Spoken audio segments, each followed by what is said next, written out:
Hoje, a implantação do Plano Real completa 30 anos e o site de pesquisas Mercado Mineiro lança uma pesquisa com a evolução dos preços ao longo deste período. No acumulado, a inflação ficou em 708% de 1994 até agora.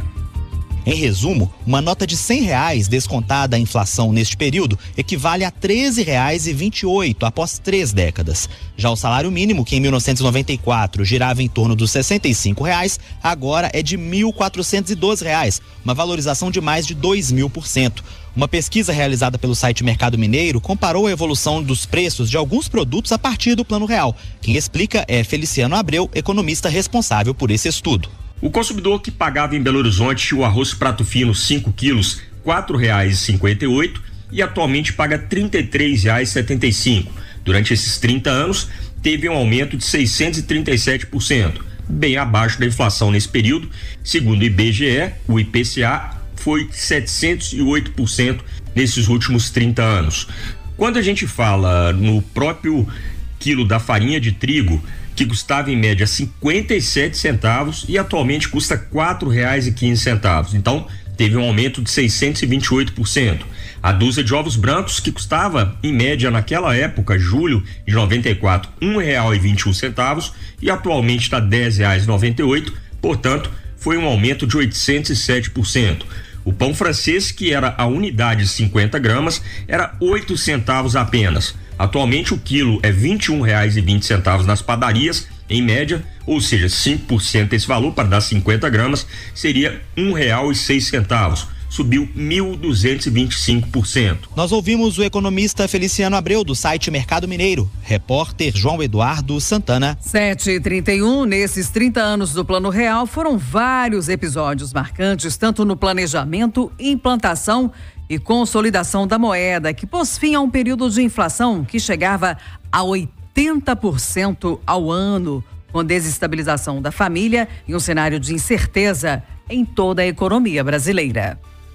Para quem tem mais de 40 anos, esse 1º de julho é muito especial porque marca os 30 anos do Plano Real. Conjunto de providências e reformas econômicas que pôs fim a uma hiperinflação que infernizava a vida dos brasileiros, especialmente os mais pobres. Durante as décadas que antecederam o plano, enquanto a gente tentava dormir, as máquinas de remarcação de preços funcionavam a todo vapor nos supermercados, alterando diariamente os preços dos produtos e empobrecendo todos os que não tinham dinheiro suficiente para se salvar nas aplicações bancárias.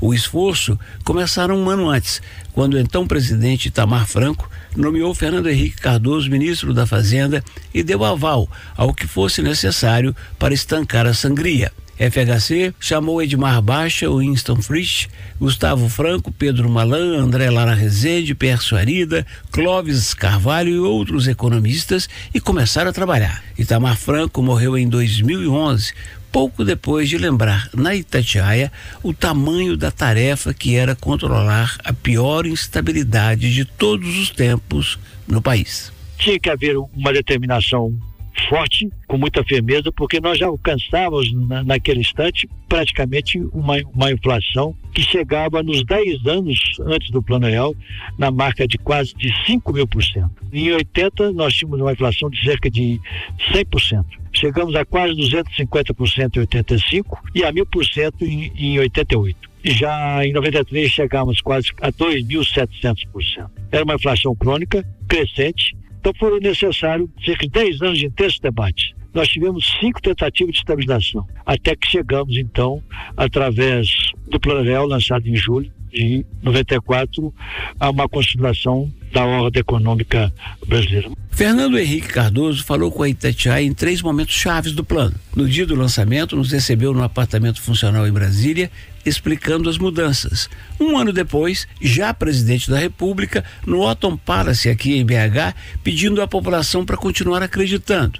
E 10 anos depois, portanto em 2004, direto de São Paulo, já celebrando o fato de que seu sucessor no Planalto, Luiz Inácio Lula, então com 1 ano e meio de gestão, seguiu os passos do Plano Real, apesar de ter chamado o governo de FHC de herança maldita. Eu não tenho dúvida, é maldita, mas é a de que eles dispõem e estão continuando, né? E ainda bem que é assim, porque eu acho que foi um ganho para o Brasil, a noção de que a moeda tem que ter uma relativa estabilidade, tem que haver um ajuste fiscal, tem que haver organização nas finanças públicas. Já àquela altura, portanto, 20 anos atrás, Fernando Henrique alertava para duas providências que o real não conseguira até então. Tínhamos que fazer uma reforma tributária, essa que estamos tentando fazer agora. E era preciso cuidar da dívida dos estados, que ficaria incontrolável. E ficou. Nesse momento estamos tentando apagar o incêndio. No caso de Minas Gerais, superior a 160 bilhões de reais. Reforma tributária é uma questão política, não é técnica. Você não consegue mexer no ICMS porque os governadores não aceitam